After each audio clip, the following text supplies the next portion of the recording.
Welcome back, ladies and gentlemen. You're still watching Africa Today, and now we're going to talk about very important issue that is concerning the African Continental Free Trade Area in Africa, which is a landmark African Union project, creating the world's largest free trade area by uniting 55 African nations into a single market.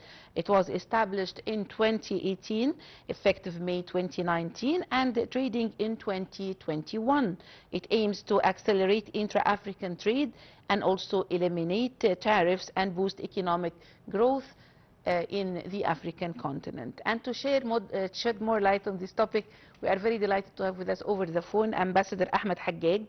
He is a former Secretary General of the Organization of the African Unity. Good afternoon, Ambassador Ahmed. Good afternoon. I was the Assistant Secretary General, not the Secretary General. Otherwise, the former Secretary General will be very angry with me, yeah? Okay. Thank you very much, Ambassador Haggag, for joining us today in Africa Today. I would like to start first by asking you about the latest developments on the ground concerning the trade deal between the 55 countries in the African continent. I worked in Africa for almost 40 years, and in the OU for 20 years. I witnessed the creation of different sorts of economic cooperation among African trade, from the African Economic Community to regional, sub-regional organization in West Africa, North Africa, Southern Africa, and Central Africa. But the last experience, we hope and we pray to God that it will succeed, was the creation of the treaty establishing the African free trade area. Yeah. This will allow African countries to export to different African members of this treaty free of custom duties and grades, of course. Some African countries will not abolish all their custom duties, but on a gradual basis, and the African countries, it will be in certain segments during the duration of the treaty itself. Yeah. The creation, if it is successful, will create a big investment area, the biggest in the world, and it will open the doors for African countries to benefit from outside investment assistance, and will create also a lot of jobs for African countries. But we hope that the African leaders have the political will to implement what they pledge themselves to create in few decades, a full-fledged African free zone in Africa. Yeah. Ambassador Haggag, we want to talk more about the challenges that are slowing down the full implementation of the trade agreement until now. Several African countries, especially some finance ministers in several African countries, are still hesitant to apply the rules of abolishing certain custom duties. They consider that custom duties is one of the main sources of financing the national budget. Yeah. We try to convince them, and if you delete the inter-African custom duties, you will benefit by increasing the rate of growth in your economy, and it will create a lot of incentives for your export business, and also with getting assistance from non-African institutions. Yeah. So it is a challenge which we have to overcome.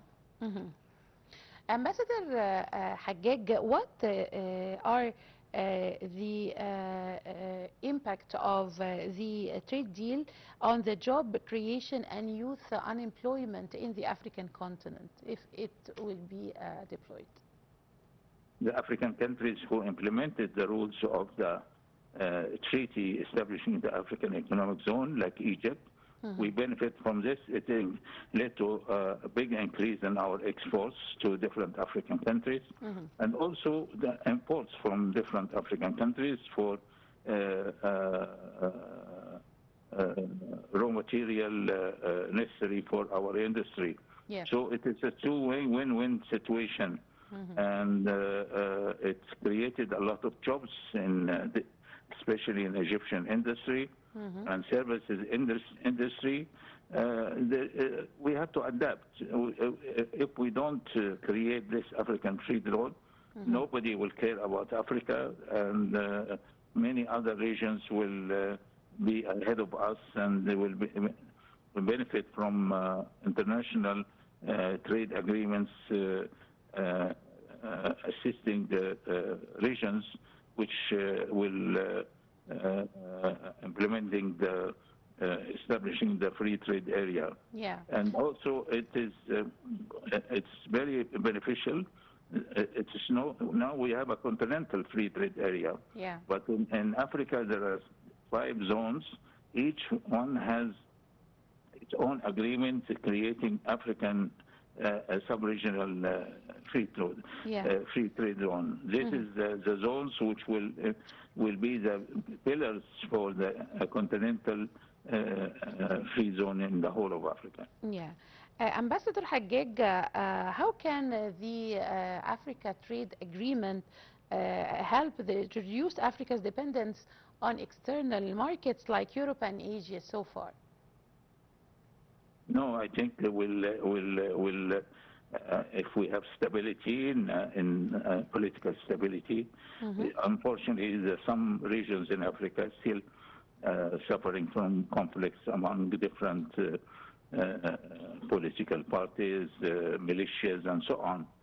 So, with establishing a peaceful environment, it will encourage the inflows of investments from outside Africa, and people will enjoy life. And like what happened in Europe and Latin America, those who implemented the free zone, they can move across the borders without a lot of hassles or necessity of visas and so on. So it's beneficial from all sides.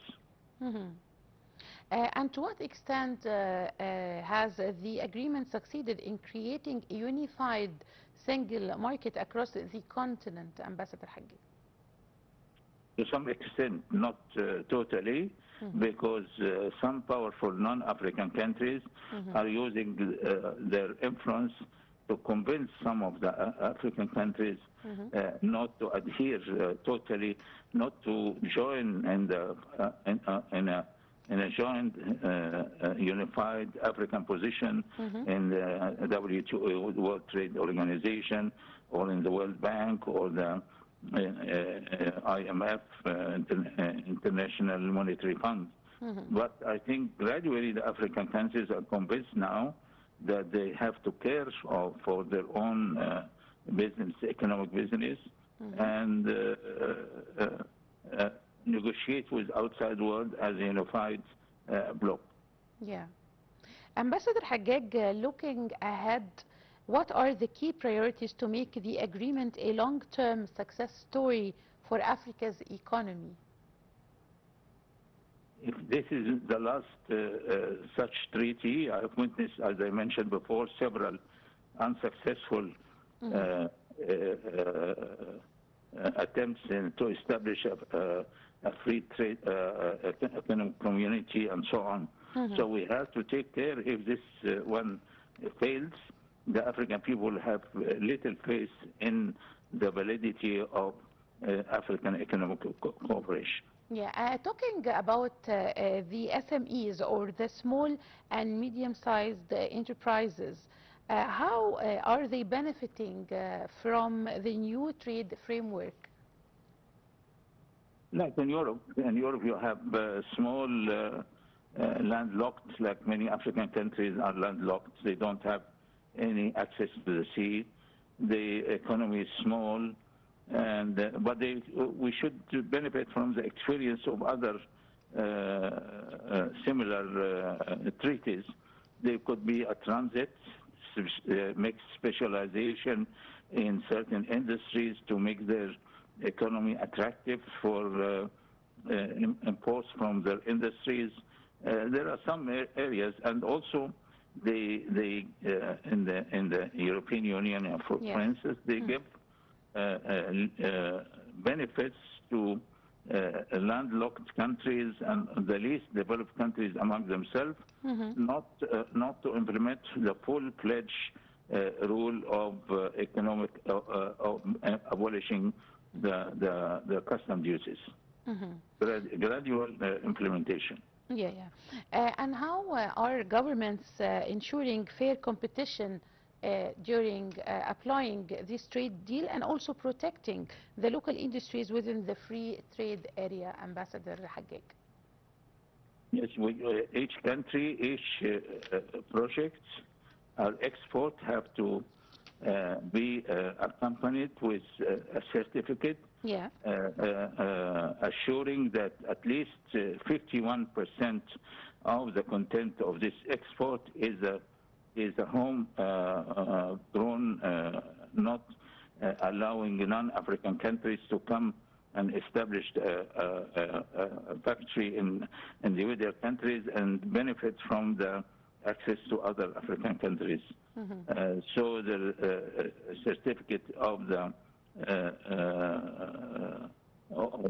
origin is very important in guaranteeing that it is that national and authentic African products are the ones who are benefiting from the rule of abolishing the custom duties. Yeah, of course. Thank you very much, Ambassador Ahmad Haggag, for joining us today in Africa Today. And now, ladies and gentlemen,